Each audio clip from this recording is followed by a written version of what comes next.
운동역학 10주차 강의를 시작하겠습니다. 강의 노트는 8번이고요. 두 챕터의 내용을 다루는데 첫 번째는 근골격계의 균형과 안정성, 그다음에 기계로서의 근골격 시스템에 대해서 다루도록 하겠습니다. 첫 번째 주제는 교재에서 7번째 챕터고 시스템의 균형과 안정성에 대한 내용입니다. 우선 평형에 대한 개념입니다. 영어로는 이퀴브릴리엄이라고 하는데 영화도 있었죠. 물리학적으로 평형이라는 것은 물체에 적용하는 작용하는 힘의 합하고 토크의 합이 모두 다 0일 때 이걸 평형이라고 합니다. 그래서 뉴턴의 제1법칙에 보면은 물체에 외부로부터 힘이 작용하지 않는다면은 물체는 움직이지 않거나 정지하고 있거나 또는 같은 속도로 움직인다. 즉 가속도가 없고 그냥 속도가 같다는 거죠. 이 상태를 평형이라고 합니다. 앞 슬라이드에서 물체가 움직이지 않거나 같은 속도로 움직인다 그랬죠. 움직이지 않는 상태를 정적 평형, 영어로는 static equilibrium이라고 그러는데 이때는 물체에 작용하는 힘의 합이 0이고 토크의 합도 0입니다. 그리고 선속도하고 각속도, 움직임이 정지되어 있으니까 이것도 0입니다. 그래서 X방향의 힘을 모두 더한 거, 그러니까 시그마 fx라고 하거든요. X방향의 힘을 모두 더한 값은 0이고 Y성분의 힘을 모두 더한 것도 0이고 이때 토크의 합도 0이라고 했죠. 0이기 때문에 이렇게 식이 3개가 됩니다. 식이 3개이기 때문에 우리가 보통 식이 3개일 때는 미지수 3개까지 풀 수 있거든요. 근데 식이 미지수가 3개인데 식이 2개밖에 안 된다. 그럼 미지수를 다 풀 수 없는 거죠. 정적 평형에 관한 예제를 한번 풀어보겠습니다. 그림과 같이 이렇게 무릎이 등척성, 아이소메트릭, 신장, 익스텐션을 하는 동안에 치료사가 이거 치료사입니다. 다이나믹 DYN, F, DYN. 치료사가 이렇게 100N의 힘으로 이렇게 주황색의 힘으로 누르고 있습니다. 물론 이 누르는 힘에 대해서 이 사람 환자라든가 이 사람도 고객은 여기서 이쪽으로 힘을 발휘했죠. 그리고 이때 이렇게 정적인 상태죠. 치료사가 100N을 이렇게 누름에도 불구하고 이게 정적인 상태를 유지했다는 것은 이 무릎에서 회전력이 작용한다는 거죠. 회전력이 작용했는데 이때 무릎의 관절력하고 관절 토크를 구하는데 제가 뒷장에서 설명했지만 이거는 sum of 아까 했잖아요. fx 그러니까 x성분의 힘의 합은 0, y성분의 힘의 합은 0, 그 다음에 토크의 합은 0, 이 공식을 이용해서 풀면 됩니다. 우선 이 식을 풀기 위해서는 여기에 지금 이 상태에서 나타나는 힘들을 모두 표시해야 되는데 가능하면 X성분, Y성분을 다 표시하십니다. 그리고 여기서 무릎 관절에서는 관절력에서 FX 성분이 있고 X성분, Y성분이 있고 여기서 토크가 있겠죠. 그 다음에 요 하체, 쉔크하고 발의 무게에 의한 중력도 있을 테고 누르는 힘은 이렇게 X성분하고 Y성분하고 이렇게 나눌 수 있죠. 그래서 우선 제일 먼저 해야 될 게 요 누르는 힘, 치료사가 누르는 힘에 대한 X성분과 Y성분을 구해야 되는데 요 누르는 힘의 X성분을 F, DYN, X라고 치면은 요거는 마이너스 F, DYN 코사인 세타가 됩니다. 그래서 요 F, DYN은 여기서 100을 대입하면 되고 코사인 세타는 0.866이니까 이걸 계산하게 되면은 요것의 X성분은 이쪽 반대 방향으로 마이너스 86.6N이 되고요. 근데 Y성분도 똑같이 구하면 됩니다. Y성분은 F DYN 곱하기 사인 30도가 되죠. 요거는 100 곱하기 사인 30은 0.5니까 마이너스 50. 요거는 마이너스 50. 그 다음에 요 성분은 X성분은 마이너스 86.6N이 됩니다. 그렇다면 첫 번째가 X성분의 힘을 모두 더한 것은 0이라는 것, 이 공식을 이용하면 됩니다. X성분의 힘은 여기 뭐가 있죠? 요거 있죠. fx 이런 양의 값 플러스 fx 더하기 요 성분 d f dyn x f dyn x는 여기서 구했죠. 마이너스 86.6을 여기다 대입하게 되면은 fx는 이걸 좀 넘기게 되면은 플러스가 되죠. 플러스 86.6N이 되고요. 두 번째는 y 성분의 모든 힘의 합은 0이라는 거. 이 공식입니다. y 성분은 여기서 플러스 fy가 있고 또 y 성분이 뭐가 있죠? 요게 있죠. 요 질량. 요거 저기 요 무게 하트하고 발의 무게. 요거는 mg. 그러니까 질량 곱하기 중력 가속도가 되고 그 다음에 마지막으로 요 성분이 있죠. 누르는 힘 요 성분. 이거 다 대입하게 되면은 요거는 fy는 이걸 다 뒤로 넘기면 마이너스 4.5kg, m이 4.5, 그다음에 중력 가속도는 마이너스 9.81에다가 요거는 여기서 구한 마이너스 50을 이렇게 대입하게 되면은 여기서의 그 fy 값, 요 값은 94.15N이 됩니다. 마지막으로 세 번째 토크인데 여기서 토크의 합은 0이라는 걸 이용합니다. 모든 토크의 합은. 토크의 합은 여기서 무릎에서의 토크는 시계 반대방이니까 플러스 니 토크, T니가 되고 그 다음에 무릎을 중심으로 토크를 발생시키는 건 뭐였죠? 요게 있겠죠. 요거 mg 곱하기 여기부터 여기까지의 거리. 요거는 0.24 코사인 60도가 되고요. 그 다음에 또 뭐가 있겠어요? 여기서 무릎에서 회전시키는 힘은 또 요게 되겠죠. 요게 되겠죠. 요거에 이런 거. 그러니까 f d yn x 요거하고 여기부터 여기까지 수직거리는 0.3 사인 60이 되고요. 그 다음에 y 성분. 요 성분에 의해서도 요게 무릎에서 회전이 되겠죠. 그래서 요거 곱하기 여기부터 여기까지의 수직거리. 요거는 0.3 곱하기 코사인 60도가 돼서 이걸 전부 다 계산하게 되면은 결국 무릎에서의 토크는 여기 44.15N 곱하기 0.12 더하기 86.6 더하기 0.16 더하기 요 세 개 다 하는 것이 50N 곱하기 0.15 해서 이걸 다 계산하게 되면은 플러스 35.32Nm. 그러니까 이쪽 방향으로 시계 반대 방향으로 35.32Nm의 토크가 작용합니다.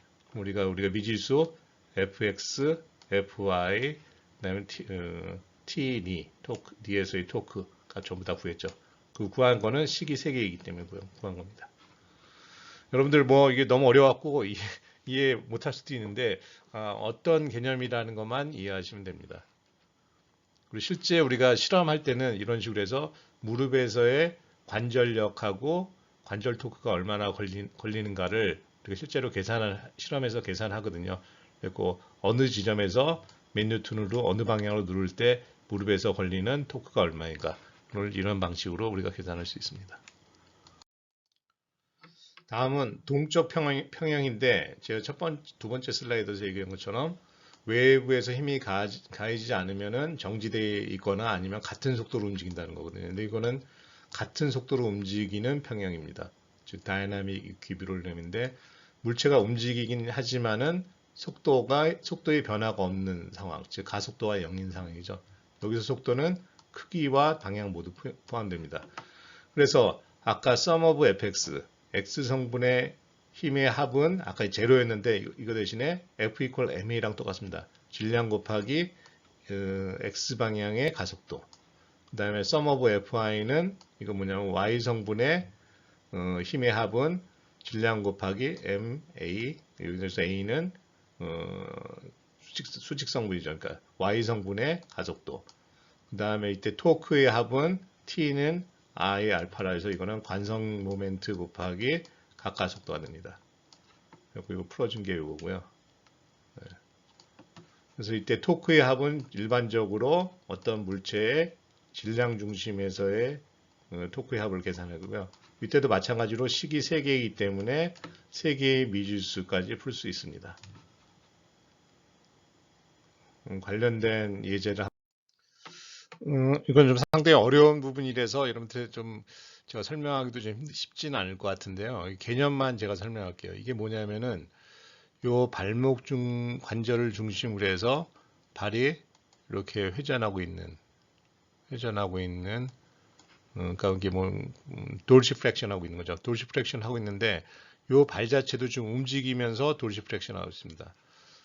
요때 우리 발목에서 걸리는 토크를 구하기 위한 건데 이 발목에서 구하는 토크를 알기 위해서는 요 발의 질량을 알면은 발의 무게를 알겠죠. 요 힘을 알 수 있고 그 다음에 요 발의 가속도인데 발의 질량 중심에서 X 성분의 가속도, 그 다음에 Y 성분의 가속도를 알아야 되고요.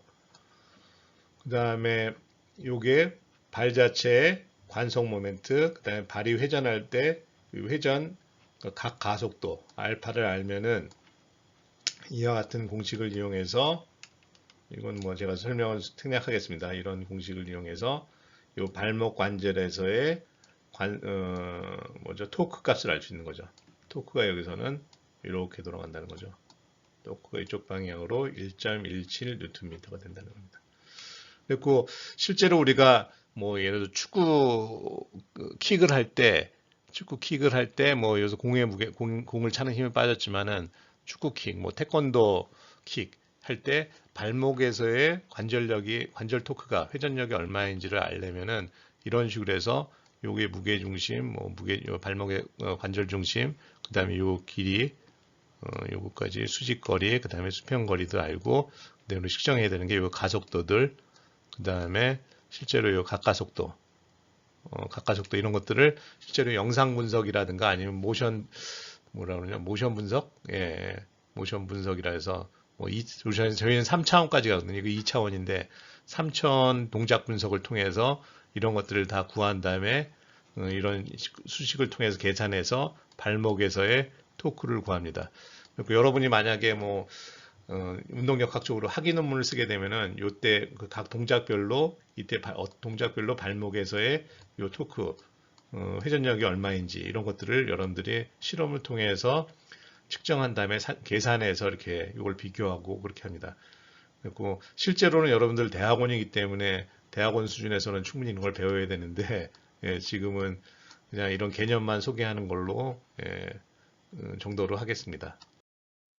동쪽 평양과 관련돼서 여러분께 소개하고 싶은 개념인데 관성력이라는 겁니다. 관성력. 관성력은 가속되는 좌표계 안의 물체는 좌표계가 가속되는 방향으로 힘을 받는 것처럼 느끼는데 이 힘을 관성력이라고 하고 이 관성력은 실제로 존재하지 않고 가상적인 힘입니다. 즉 가속도 A로 가속되는 질량이 M인 물체는 F equal M이 힘이죠. 이만큼의 힘을 가속도의 반대 방향으로 받는 것처럼 느낍니다. 예를 들어서 우리 버스가 갑자기 브레이크를 할 것을 때 어떻게 하죠? 버스가 브레이크니까 브레이크는 가속도는 우리 몸의 뒤쪽이죠. 근데 우리 몸이 앞으로 버스가 가는 방향으로 넘어지게 되고 정지돼 있다가 갑자기 출발할 때 가속도는 버스의 진행 방향인데 우리 몸이 뒤로 이렇게 물러납니다. 이런 원리로 우리가 엘리베이터 안에서 체중을 잴 때 이런 식으로 해서 체중계를 놓고 체중을 잴 때 만약에 엘리베이터가 이렇게 올라가게 되면은 어떻게 되죠? 우리 관성력은 밑으로 작용하게 되죠. 그러면은 실제 체중에다가 요 밑으로 하는 관성력을 더해서 실제 체중보다 이건 많이 나가게 됩니다. 반대로 엘리베이터가 내려오는 때는 어떻게 되죠? 반대로 관성력은 위로 올라가게 됩니다. 그래서 체중은 요 질량, 요게 중력 가속, 체중, 중력, 질량 곱하기 중력 가속도에다가 요걸 빼갖고 실제보다 작게 나타납니다. 네, 그 그림은 여기에 잘 나타나 있죠.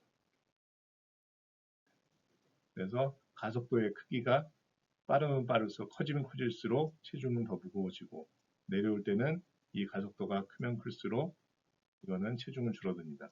만약에 엘리베이터의 끈이 풀어져서 상상하고 싶지 않겠지만 끈이 끊어져서 중력 가속도의 크기로 엘리베이터 추락할 때 이때 체중을 잰다면 어떻게 될까요? 이때는 0이 됩니다. 체중. 그리고 이 관성력을 설명하는 또 하나의 그 개념은 뭐냐면 원심력인데, 요거는 원심력은 우리가 배웠죠. 원심력은 R분의 반지름분의 질량 곱하기 여기서 요 선속도의 제곱이라고 했죠. 근데 이 원심력과 같은 방향으로 여기가 구심력이 작용하죠. 이 구심력에서 구심력 동안 관성력의 그 하나이고, 이것도 역시 가상의 힘입니다. 평형에 대해서 소개했고, 평형은 물체가 정지하고 있거나 가속도가 0인 상태라고 했죠. 그렇다면 안정성, 스테빌리티하고 균형, 밸런스는 뭘까요? 우리가 그 스테빌리티, 균형, 트레이닝 쪽에서 많이 얘기하죠. 우선 안정이라는 것은 평형을 깨려고 하는 것에 대한, 그래서 저항하는 능력이 안정입니다. 또한 평형을 깨려고 할 때 원래 다시 자기 상태로 안정된 상태로 돌아오려는 것, 능력도 안정이라고 할 수 있습니다. 따라서 더 안정적이다, 스테이블하다는 것은 더 큰 힘에 저항할 수 있는 능력이 더 크다는 뜻이죠. 그 다음에 균형. 균형은 약간 밸런스, 우리 많이 쓰죠. 이거는 어떻게 보면 능력이라고 했습니다. 평형을 조절할 수 있는 능력인데, 이 능력은 우리 인간에게 굉장히 중요한데, 주로 그 뉴로머스큘라, 즉 근신경적인 능력이, 근육과 신경적인 그 능력에 의해서 균형 능력이 결정됩니다. 그렇다면 우리가 안정성을 높이기 위한 방법, 즉 안정된 자세, 안정성을 위한 능력을 키운다. 그런 의미에서 중요한 개념들을 살펴보는데요. 우선 기저면, Base of Support라는 개념을 이해해야 됩니다.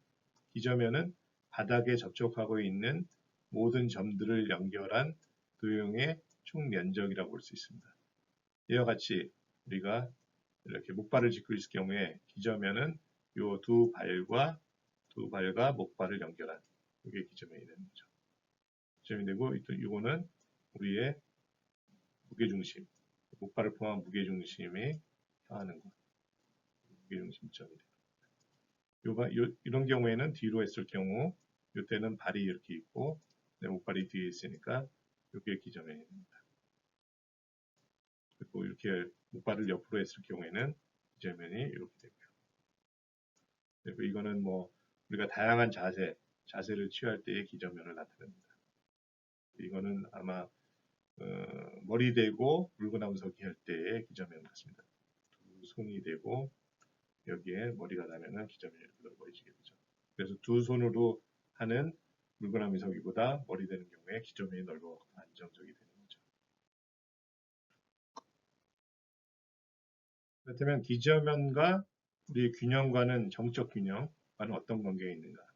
우선 평형을 유지하기 위해서는 신체의 질량 중심점이 향하는 곳은, 바닥을 향할 때 중심점이 반드시 기저면 안에 있어야 됩니다.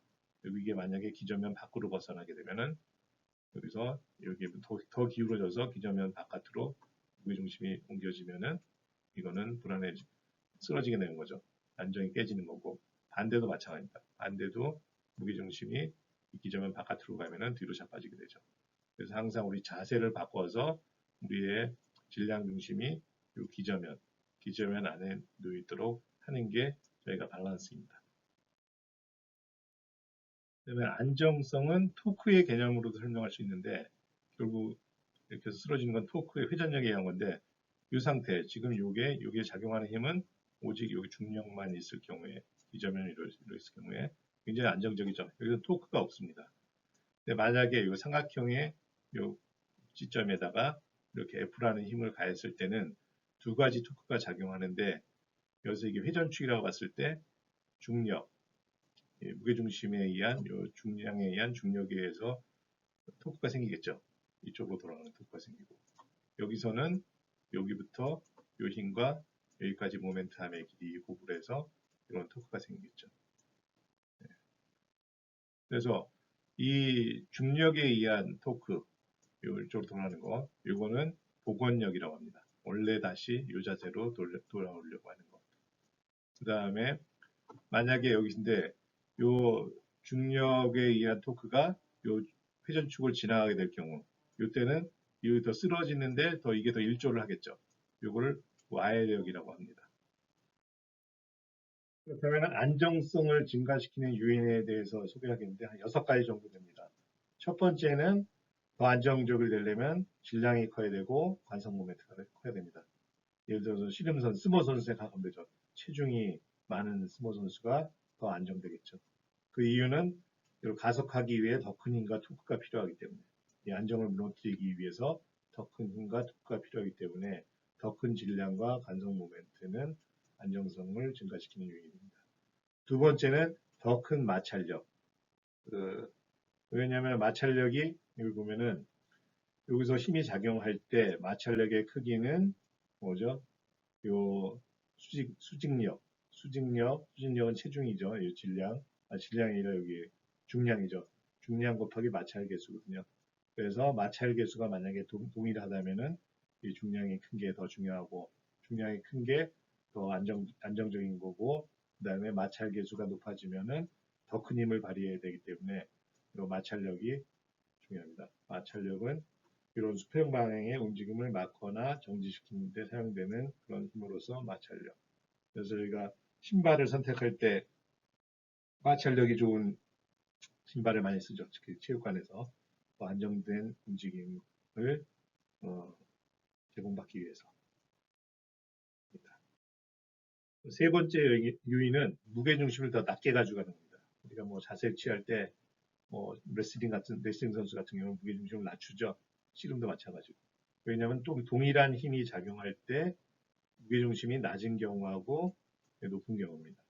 이때 보면은 요 축을 중심으로 이렇게 이걸 회전시키는데 토크를 발생시키는 데 있어서 중요한 게 요 회전축과 요 힘과의 거리잖아요. 거리인데 요 모멘트함이 무게중심이 낮을수록 모멘트함이 커집니다. 결국 이건 뭐냐면 더 큰 토크를 발휘해야 돼. 더 큰 힘을 발휘해야 된다는 거죠. 그래서 무게중심이 낮을수록 더 안정성을 증가시킬 수 있습니다. 네 번째 요인은 힘이 가해지는 방향에 맞서 갖고 무게중심을 그쪽으로 이동시키는 거죠. 요 두 가지 경우를 보죠. 이 경우에 이런 모양을 갖고 있고 여기서 힘이 작용할 때 이때 그 회전축과 요 무게중심과의 거리 이게 모멘트가 되는데 이게 굉장히 짧습니다. 근데 만약에 반대로 힘이 여기서 가해질 때 이런 모양을 하게 되면은 회전축으로부터 무게중심까지의 직선거리, 최단거리가 길어지게 된다. 즉 모멘텀이 커지죠. 그래서 이 경우가 더 안정적이고 그래서 앞에서 레슬링 선수 같은 경우에 앞에서 이렇게 공격해 올 때 이렇게 공격해 힘을 가해지는 방향 쪽으로 몸을 기울여서 무게중심을 앞쪽으로 이동시키는 게 훨씬 더 안정적이죠. 다섯 번째는 기저면을 넓게 가져오는 것입니다. 기저면이 넓은 경우하고 좁은 경우 이렇게 보면 이때도 마찬가지로 모멘텀이 기저면이 넓을수록 모멘텀이 커지죠. 작고 그러니까 쓰러뜨리기가 더 기저면이 넓을수록 쓰러뜨리기가 더 어려운 거죠. 동일한 힘을 가지고 이거는 아까 앞서 이렇게 힘이 가해지는 방향으로 무게중심을 이동시킨 경우죠. 그리고 가장 안정적인 자세가 뭐냐면은 빠뜨려 자세 뒤에 이 양손과 발을 최대로 넓게 벌려갖고 낮게 하는 자세. 이 자세가 가장 안정적인 자세죠. 그러니까 상대방에 의해 뒤집어지기 어려운 그런 자세가 기저면을 가장 넓힌 그런 자세입니다. 안정성을 증가시키는 마지막 요인은 질량 중심점하고 기저면의 바깥 둘레 사이를 증가시킨다. 즉, 기저면의 바깥 둘레에서 멀어지는 방향으로 질량 중심점을 계속 옮기는 게 중요합니다. 여기가 질량 중심점이라고 치면은 기저면에서 여기 가깝죠.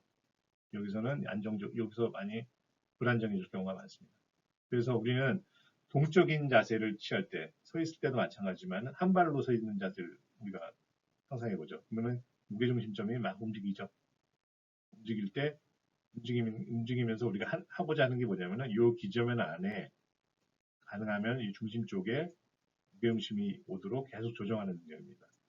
이런 것들은 이런 밸런스 능력을 측정하는 건데 이 밸런스 능력은 근력뿐만 아니라 그 신경, 그러니까 자기 수용이라고 하죠. 프로프리오셉터.